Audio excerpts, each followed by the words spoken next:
Vegas put out betting odds for Atlanta's next manager, and a lot of these just don't make any sense. Let's talk about it.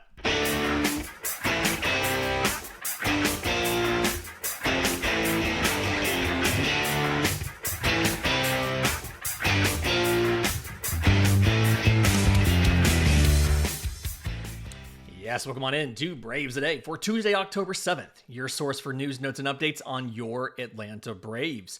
I'm your host, Lindsey Crosby. You can follow me on social media at Crosby Baseball. You can follow the show on X, Braves_today. We have a Facebook page and Instagram as well. You can find all my written work, bravestoday.com. That's the Braves Today Substack, as this is both a podcast and a newsletter. We're part of the Believe Podcast Network and proudly presented to you by FanDuel. Go to FanDuel.com or download the FanDuel app to get started on getting in on all of the action from not only the NFL, NBA's now in preseason or whatever they call it, hockey starting soon, but the MLB playoffs. Just, oh my gosh, it's been such great games, and it's a ton of fun to jump in if you have a feeling. Like if you feel like Philly's not going to pull it out at home against LA, in Game 3, you can go in there and you can put your money where your mouth is and get a little bit of fun on that one. I want to talk about the arbitration projections that are out. Atlanta has 9 guys arbitration eligible, and that's after they got rid of a couple guys last week by sending them through waivers and then outrighting them to Gwinnett. But before we do that, I got an email from a sports book the other day. It wasn't FanDuel. Their odds always make sense. Not going to name the sports book because no free pub. This is a FanDuel show. But I kind of wanted to talk about these odds that we got, because a lot of these managerial odds make no sense. And we talked yesterday about Atlanta's search for a new manager and how Alex Anthopoulos is not really wedded to any specific demographic, for lack of a better term, right? He's not insistent it has to be a catcher.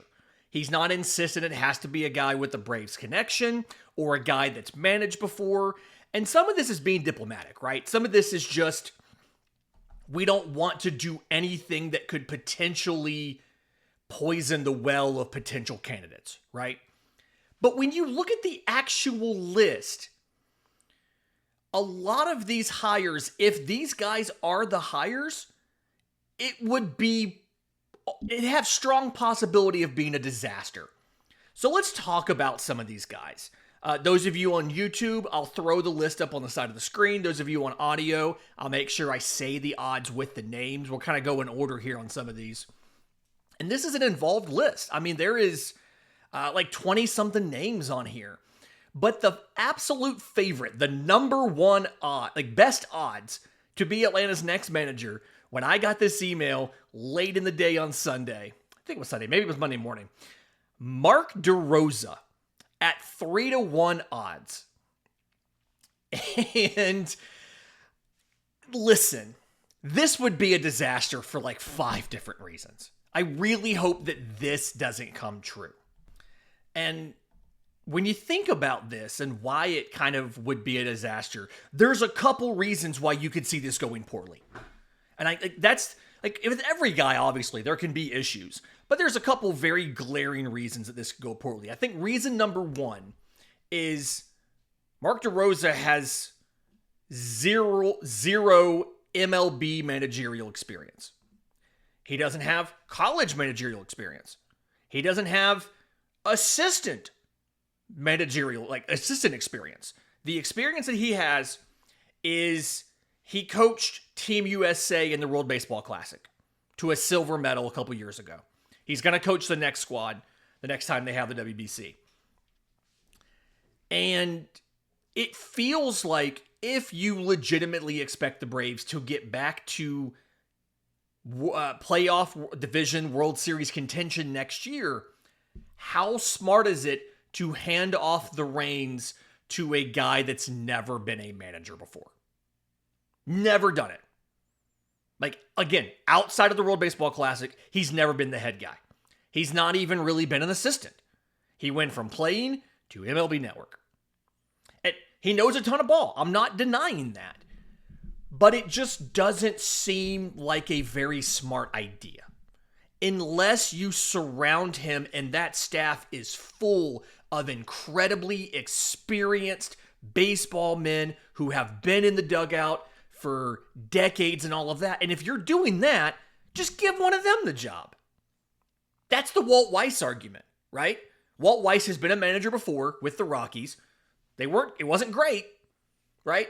The guy who took over right after him immediately took them to the postseason. So it wasn't great, but he has been a manager, and then he's been an assistant coach. Like he's the current bench coach now. So it makes a lot of sense to just, rather than giving a brand new guy the reins, Walt Weiss is right there. He's 4-1, by the way, second best odds of getting the job, along with David Ross, who, and I've talked about this, I've written about this, we discussed it last week. David Ross has a lot of stuff going for him in this conversation.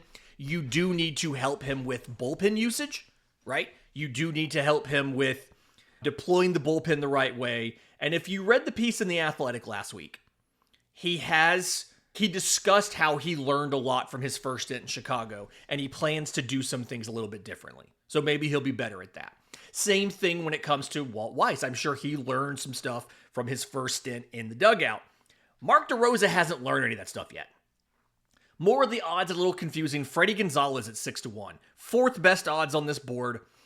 No, you've done that. Like, I've read that book. I didn't like that book. He was so great, they fired him like a month into the season and gave Snitker the job. Don't go back to Freddie Gonzalez. I feel like that's there because it would be easy, not necessarily because it might happen. And you have to remember the way betting odds work on all this stuff, right? This isn't an exact prediction. This is what they're trying to get action on. Ryan Flaherty, former Braves player, 8-1. He does have some coaching experience. He's a bench coach right now. Would make more sense to me than Mark DeRosa would. Yadier Molina at 11-1, the sixth best odds on this board. Blows my mind. I know he wants to manage. I know he did some stuff in the Caribbean, right? He spent a little bit of time down there. I think it was in winter ball, being a manager. He's never managed in Major League Baseball. He's never coached in Major League Baseball. He's never been in any other organization than St. Louis's. It makes a lot more sense to me to see him take an assistant job somewhere for a year, and then Ollie Marmol, who is apparently coming back as St. Louis's manager, weird call there, when he is inevitably fired either during the season or next year, Yadier Molina should step in. Honestly, the Cardinals should hire Yadier Molina as a coach on the major league level and then just promote him into the job when they fire Ollie Marmol 2 months into 2026. Davey Martinez at 12-1, underrated. I think people are really discounting Davey Martinez and what he could do. If I just thinking about his tenure, he was with the Washington Nationals. He wasn't terrible. He wasn't great, but I don't think he was terrible. It's also important to remember, if these kind of things matter, he spent a season playing for Atlanta. In 2001, at the age of 36, he got 120 games in the corner outfield at a little first base. He hit .287. Now, his slug was .384, but he hit .287 for the Braves in 120 games and 259 plate appearances as a platoon bat. 12-1 for Davey Martinez. I don't hate that. Again, he coached the Washington Nationals for 8 seasons, all the way into getting fired, I think, 90 games into this season. Won a World Series in 2019. I would argue that them being so bad, it wasn't necessarily his fault. Okay? So I don't hate David Martinez. Brandon Hyde, I don't think the case for Brandon Hyde is as strong as the case for Davey Martinez, but I do think it's an okay case. Right? I don't hate the concept of Brandon Hyde. He has 8 years as an MLB manager. He managed Florida back in 2011. I say 8 years. It was 1 game. He was 0-1 as manager of the Florida Marlins. And then he got fired partway through 2025 after 6+ years in Baltimore. 914 total games. I don't hate it, though. I don't hate it like I hate Mark DeRosa. Tony Vitello at 16-1, absolutely wild. Bud Black at 20-1, and then George Lombard at 20-1. That's the one that blows my mind he's so low. Because as much as I've talked about David Ross being a good fit for the job, George Lombard is too. As far as former player, he's a current bench coach. He's coached for a long time. A lot of things to like about George Lombard. I haven't officially people have asked me, I haven't officially given my managerial preferences because I'm kind of open. And I'm trying to not be super excited about one guy because either way, I'm going to end up talking to him. And I don't want to be disappointed. Oh, I got to talk to Rocco Baldelli now instead of George Lombard or David Ross or whatever. But I think just off the top of my head, I think my short list is probably David Ross, George Lombard are the top two guys that I would be perfectly fine with as managers of the Atlanta Braves. I think if I obviously don't have a pick here, but that just comes immediately off the top of my head. I don't mind David Ross or George Lombard. I think either one would work. Other notables on this list, Bruce Bochy, 25-1, Dusty Baker, 38-1. Talk about the vibes of old school Atlanta, right? He was friends with Hank Aaron and with Snit and all of that. Don Mattingly at 66-1 and Travis d'Arnaud at 66-1. Again, reminder on Travis d'Arnaud, he has another year of his contract left. He would have to decide to retire as a player before he were to come over and be manager of the Braves. I think it's $6 million this year, this upcoming season. Yeah, $6 million for his age 37 season with the Angels in 2026. This most recent year, he hit 197 across, it was nice playing time, 69 games, negative 0.3 WAR on Baseball Reference. So maybe he does decide, hey, I think I'm done, and hangs it up. But either way, I did find it interesting Eddie Perez was not on here at all. Not even on this list. There's 20-something names on here. And honestly, a couple of these guys, I don't know who they are.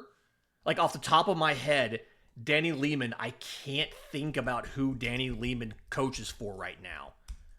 I want to say, I'm not even 100%. I think it's the Dodgers. I'm not even 100% sure who he coaches for right now. But that should tell you, bench coach for the Dodgers. There you go. I just looked it up. Bench coach for the Dodgers. But kind of give you an idea there of, okay, that's how deep they're going in this. They didn't even put Eddie Perez on the board. Kind of wild. Again, curious to know what you think. If you have thoughts, who do you want and why? I'd love to hear the reasoning behind whoever you want. If you want Mark DeRosa, please explain to me why you want Mark DeRosa. He's talked bad about some of the players on MLB Network. He's got no managerial experience. It feels like a disaster. But if you really want Mark DeRosa, tell me why you want Mark DeRosa. Being genuine, I would love to hear a really good argument for Mark DeRosa because nobody's been able to articulate in words why they think Mark DeRosa would work as manager of the Braves. In just a minute, let's talk about the arbitration projections that came out on Monday. Atlanta's got 9 guys here that are arbitration eligible after they got rid of some guys next week. We'll break down the guys, the projections, and the case for and against them next, right here on Braves Today. But first, today's episode is brought to you by our friends at FanDuel. The NFL season's here, so obviously FanDuel has a bunch of stuff going on, a bunch of marketing right now, a bunch of bonus offers out there. But again, I am loving MLB on FanDuel for the postseason. Looking at the games that are coming up on Tuesday. Seattle at Detroit. Seattle won the Tariq Skubal game, and they are now favored to win Game 3 despite the series going back to Detroit. Logan Gilbert on the mound. Seattle's favored by 1.5 over Detroit with Jack Flaherty on the mound. Pitching matchup favors the Mariners. They have the momentum after beating Skubal in Game 2, so I get that. And then Toronto Blue Jays at New York Yankees. The Yankees are favored by 1.5, which blows my mind because the Yankees have been obliterated in this series. Somebody explain this line to me, because the Blue Jays have scored 23 runs on Yankees pitching in 2 games. And yes, New York scored 7 in Game 2. They scored 1 run in Game 1. So why is New York favored by 1.5 when they have not shown the ability to consistently and reliably hit Toronto pitching? Or be able to keep Toronto from putting runs on the board. Blows my mind. Do not understand it. Would love for somebody to explain that to me. I'll reach out to FanDuel and ask. But in the meantime, if you think that line is a mistake, like I do, visit FanDuel.com to download the FanDuel app today and get started. Welcome back to Braves Today. Lindsey Crosby. Let's talk about arbitration awards, okay? Quick primer on how this works, and then the actual projections for the Braves players this offseason. So, quick primer on arbitration. Your first 3 years in the league, as measured by service time, not just calendar years, service time, you are making league minimum salaries. You're making $730,000, $750,000, whatever. It's not bad money, don't get me wrong, but it's not large money. Arbitration's the first time that you have the ability to say what you think you are worth, okay? So players with more than 3 years of service time, but less than 6, excluding Super 2 players, and none of that's going to apply to Atlanta this year. We'll get to that some other time.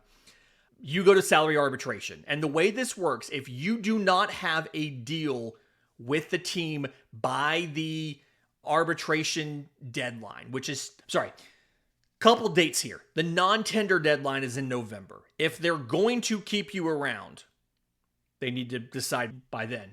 If you have not agreed on a salary by mid-January, which is when the arbitration deadline is. So if you and the team have not decided this is my salary for 2026, then you exchange salary figures. And by that, I mean, you say, I think I should get paid this much next year. They say, we think you should get paid this much during the year. Every MLB team has adopted a strategy called trial and file. Once you hit that deadline, if you have not reached an agreement, the number you gave and the number they gave, go to a hearing in February, and a neutral arbitrator selected, a panel of arbitrators, but they're selected by consent of both sides, the Players Association and the league. They hear arguments from the team, they hear arguments from the player's representative, and then they pick one of those two figures. They don't find middle ground. If you think you're worth $5 million, the team thinks you're worth $1 million. They have to decide 5 or 1. There's no middle ground. And most differences aren't that big. And there's been some notable situations where the team and the player, as you get closer to the deadline, your asks start coming a little closer together. And there's been times when negotiations broke down, each team the team and the player filed their numbers, and it turns out they were actually pretty close, like $100,000 or something like that. Those numbers were never given to each other in the discussion. They just were a little more either conservative or aggressive when they filed, trying to get their side chosen by the arbitrators over the other. So the projections here, it's based off of previous performance. And the first year of arbitration is the most important, okay? Because that is the precedent-setting year for your 3 or 4 years in arbitration. Contrary to popular belief, contracts can go down in arbitration, but no more than 20%. So, if you're making $2 million in arbitration, or if you made $2 million in 2025, and you were terrible, and you go to arbitration in 26, the lowest that you can get is 20% lower, is 80% of that $2 million figure. So $1.6 million. You cannot go lower than that.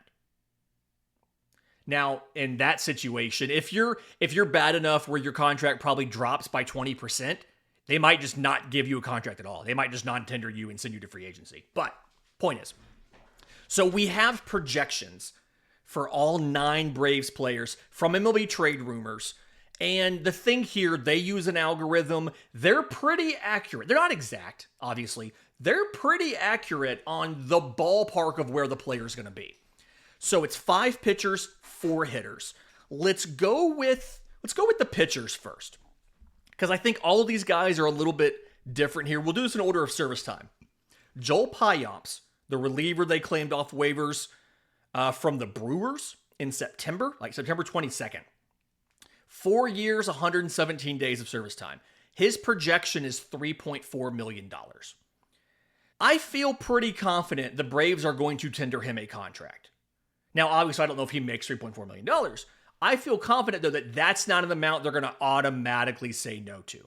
Okay? They only threw him in 2 games, and he was fine. He was terrible in Milwaukee this year. An ERA of 6.84.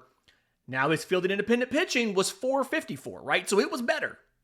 But his first 2 seasons in Milwaukee, 2.78 ERA, 136 strikeouts, and 129 and 2/3 innings. His ERA plus was 153, meaning he was 53% better than the league average pitcher. Okay?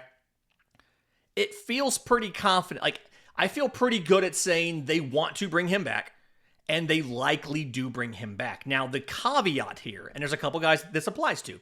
The caveat here is what happens with Ronaldo Lopez and Grant Holmes. If Ronaldo Lopez and Grant Holmes are both in the bullpen, you may not have room for both Joel Payamps and Joey Wentz. And we're going to get Joey Wentz in a second. But I feel like worst case scenario, you would probably try to like trade Payamps in spring or something like that. Anyway, it feels like he's likely to come back simply because he has a history of being very good. And the money probably won't be that bad. $3.4 million. He'd be like the 5th cheapest reliever in Atlanta's pen. 5th or 6th cheapest reliever. And we know AA will spend money on the bullpen. Weirdly. All right. Jose Suarez. 4 years, 64 days of service time. $1.5 million is the projection. I think they want to bring back Jose Suarez.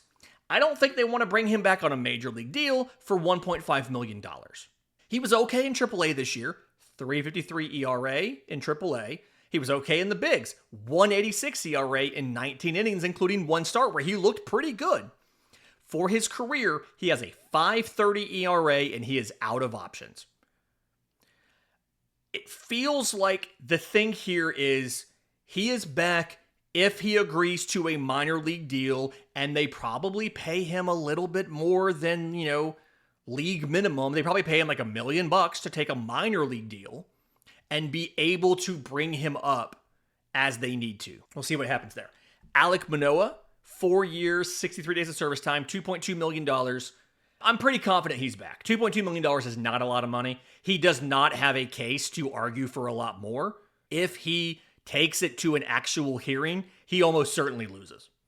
So they probably get that back. He has minor league options. They send him to Gwinnett to start the year. If he figures it out, great. If not, they just release him. No big deal. Okay. Dylan Lee, 3 years, 150 days of service time, $1.9 million, 110% he is back. I know he faltered a little bit in the second half. ERA was 4.50. Listen, he led the team in appearances with 74. And yes, second half ERA was tough, but he finished the year strong. In September, 2.08 ERA, 138 opponent batting average allowed, 241 slug. Dylan Lee's back next year. He's back at $1.9 million. If you have to pay him $2 million, whatever, you're fine with it. He's the top high leverage lefty in the pen. We all know that. Let's move on. Joey Wentz, just like Payamps, this is the real tough one, right? Joey Wentz was really good when he first got here. 4 starts in July, 1.50 ERA. He had a 4.73 ERA in August. Make sure you're sitting down. He had an 8.38 ERA in September. He's also out of options. His highest and best use is probably long man out of the pen who can occasionally take the ball in a spot start if somebody is sick, right? Think about what Grant Holmes did last year. Like the last day of the year where he took the ball when Chris Sale's back was hurt and he took the ball with like 30 minutes notice. That's Joey Wentz best case scenario. $1.1 million. Maybe they probably want him on a minor league deal. Honestly, I don't know here. I think this is the biggest one that depends on what happens with the rotation. Do you find your starter, trade, free agency, whatever, before you have to decide on Joey Wentz? Because if you don't find your starter, Lopez is in the rotation, maybe Grant Holmes is in the rotation, and you need Wentz in the pen. If you do find your starter and you know one or two of those guys, Lopez or Holmes, are going to the pen, you may play hardball with Joey Wentz, see if he takes less money, and if not, non-tender him. We'll see what happens. In just a second, let's talk about the bats, okay? The 4 bats here, they're clustered in 2 positions, and then I also have the numbers on the guys that we sent down to Gwinnett last week that elected free agency. We'll talk about them next, right here on Braves Today. Final segment of Braves Today, Lindsey Crosby. Thanks for being here on the offseason. I'm doing everything I can to find unique things to talk about every single day. If there's something specific you want to hear about, it's not like I have games to recap right now. If you're on YouTube, leave a comment on the video. Leave a comment anyway, even if it's just the word comment. That really helps promote this to the algorithm so that we can hopefully get more reach to the show, more people in the community and all of that. If you're on audio, contact@bravestoday.com is my email, comes right to my phone. I'm on social media @Crosby Baseball. Hit me up, let me know what you're thinking, and what you want to hear about, and I'll try to find a way to make it happen. All right, the 4 bats for Atlanta are clustered in 2 positions. The first one's outfield. You've got Jake Fraley and Eli White. Jake Fraley's 5 years and 97 days of service time. This is his final year before free agency. His projection is $3.6 million. Eli White, 3 years, 140 days. His projection's $1.2 million, and that's a no-brainer. He's the fastest player on the team. He can play all 3 outfield positions at a high level. He played some first base and blowouts for you this year, too. He popped 10 home runs. He stole 10 bags. He had 271 plate appearances. So he was on pace for like a 2020 or a 23, 25, whatever season if he had a full season of 660 plate appearances. So Eli White's a no-brainer. $1.2 million. You pay that 7 days a week and Sunday after church, okay? Jake Fraley's the big question, right? You got him in mid-August. He got 9 games, 4 starts before he went down with an injury. And the big question here, similar to how Joey Wentz needs to know what happens with the starters before you can make a decision on him, you've got to know what happens with finding another bat before you make a decision on Jake Fraley, right?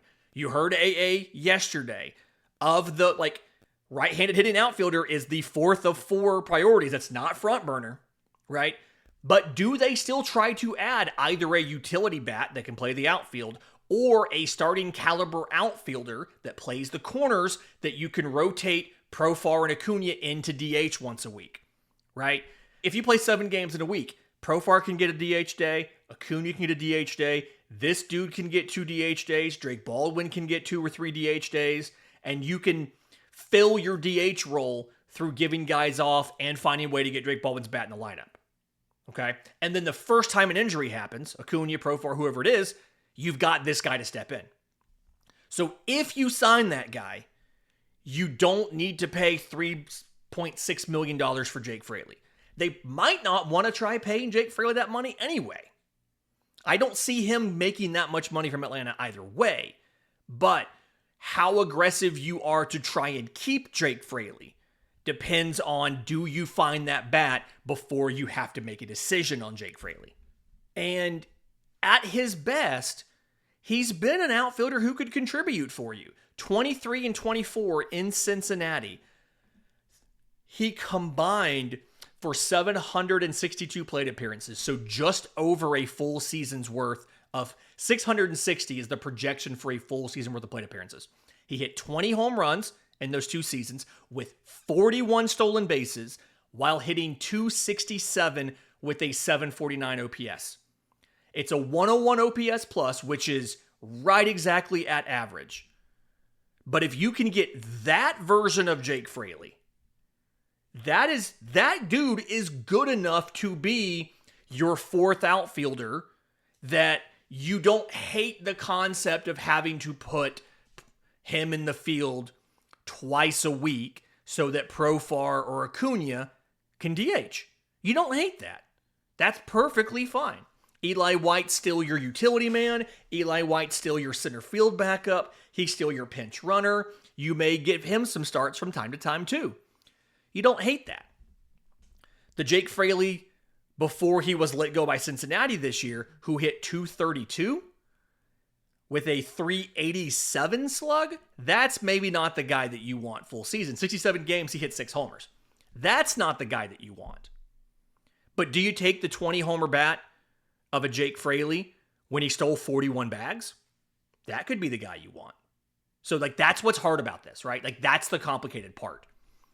Is Eli White's coming back. The other outfield spot, is it Jake Fraley? Is it a free agent signing or a trade acquisition? We don't know yet. We'll find out, but we don't know yet.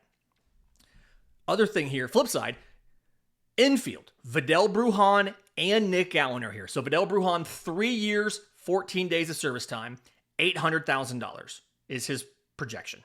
Pretty low, right?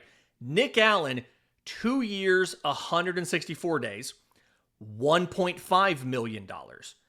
Really tough here.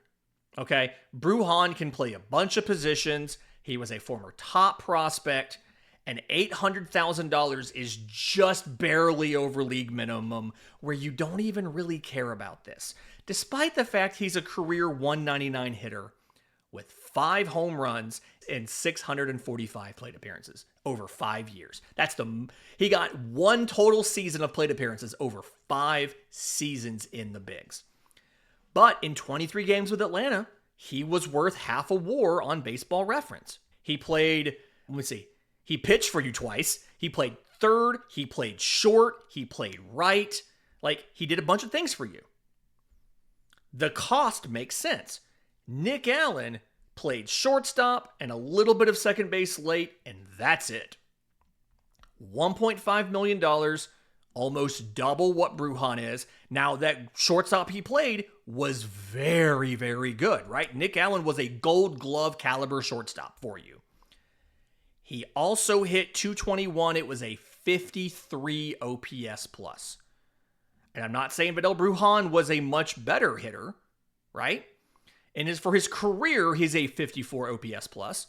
Although with Atlanta, he was a 95 in a very small sample size of 47 plate appearances. But the thing here is, Vidal Brujan gave you infield and outfield versatility. He's got more speed than Nick Allen. He can do more stuff. Is he as good at shortstop? No. This is a decision that all comes back to Ha-Seong Kim. If Ha-Seong Kim is back in Atlanta, you probably don't need both of these guys. And I'm thinking about, remember when Nick Allen took over for Orlando Arcia, and Arcia would just go a month without getting into games? When you first got Ha-Seong Kim, you almost never saw Nick Allen until there was the injury at second base and they had to cover for Ozzie Albies. He's never played the outfield. He doesn't have the arm strength for third. He's shortstop, second base. You'd have to teach him the outfield, right? So at double the cost, with no experience of the outfield, I feel like they would try to move Nick Allen and keep Brujan. But this all depends on Ha-Seong Kim. If Ha-Seong Kim doesn't come back, you got to keep both guys until you can figure out what to do at shortstop, right? So that's the tough part here. So many of these arbitration decisions are predicated on what else do you do this offseason? What other signings or trades do you make? And it's hard to answer these questions until you figure that stuff out. And that's why Alex Anthopoulos gets paid the big bucks. Because we can sit here all day and say this is what the Braves should do. But we don't know at the end of the day if that's the right decision or not. Right? And you can try to maximize depth if you want. You can keep both Brujan and Allen. If you get rid of them in spring training, you probably bring both of them back to spring training, honestly. Do you keep both of them through spring training? Probably not. Those are the final 2 bench spots. Do you have both of them in the final 2 bench spots, knowing that if Ha-Seong Kim or Trevor Story or JP Crawford or somebody else is here playing shortstop, knowing that you'll almost never use Nick Allen, you probably let him go before spring training ends. You trade him, you cut him, whatever. If you cut him, you have to pay some termination pay, 15 or 30 days, but that's it. But like, that's the issue here, right? It's just hard to figure out what to do. The guys who aren't here anymore, let me cover these real quick. So we got rid of a couple guys late in the year, or sorry, last week. We passed them through waivers, outrighted them to Gwinnett. Every single one of them picked free agency. Somebody over at MLB Trade Rumors sent me the list of the guys who were gone and what their projections had been, right? So Jared Kelenic, $2.4 million. Let's all laugh at that together. They were never going to pay him. I don't think they'd want to pay him $2,400 at this point. Alexis Diaz, $4.5 million. Also was not happening. Dane Dunning, $3 million. If he was stretching back out into a starter and they felt confident in his ability to be a spot starter, that is something you would pay $3 million for. But I don't think you were going to pay Dane Dunning $3 million. If you go to sign a back-end number 5 innings eater kind of guy, like at the start of spring training, you're going to pay $3 million. That's what you're going to pay, right? But do you want to commit to that with Dane Dunning now? You don't.